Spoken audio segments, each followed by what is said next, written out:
What advice would you give to someone looking to quit porn? Well, I gave some advice a little earlier about quitting alcohol, and I would say it isn't that you're trying to quit porn. It's not the right way to think about it. The right way to think about it is that you're trying to figure out how to have a better life.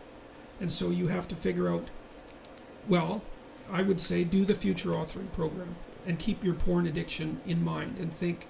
So in the first part of the future authoring program, it asks you a bunch of questions about what your life could be like in 3 to 5 years if you took care of yourself like you were someone that you cared for. And then it asks you questions about your friends and your family and your career and your time outside of work and your health and the important dimensions of life. And it asks you to spend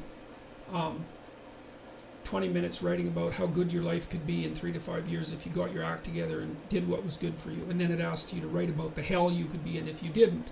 And so I would say you really need to do that, because porn isn't the issue.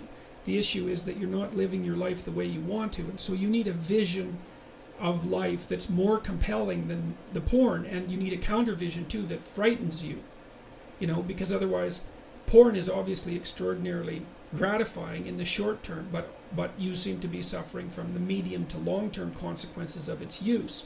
And so you need a story that you can tell yourself that's really deeply thought through about why this is not appropriate for you, how it's hurting you, and how it's minimizing you and perhaps making you embarrassed and ashamed and more socially isolated and all of that.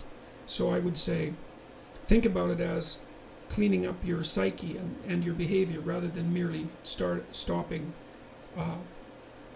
porn. You also might want to write down, and you could do this in the negative vision part of the future authoring program. You got to write down everything bad that you think porn is doing to you, because obviously you have some suspicions that this is not good for you, right? That it's actually harming you in some important way. And so you need to be fully cognizant of what those ways are, and then take them seriously and decide if that's the pathway through life on which you wish to travel. And then I would also say good luck to you. It's a very good idea to identify one of your weaknesses and work on it. You can strengthen yourself substantially by doing that.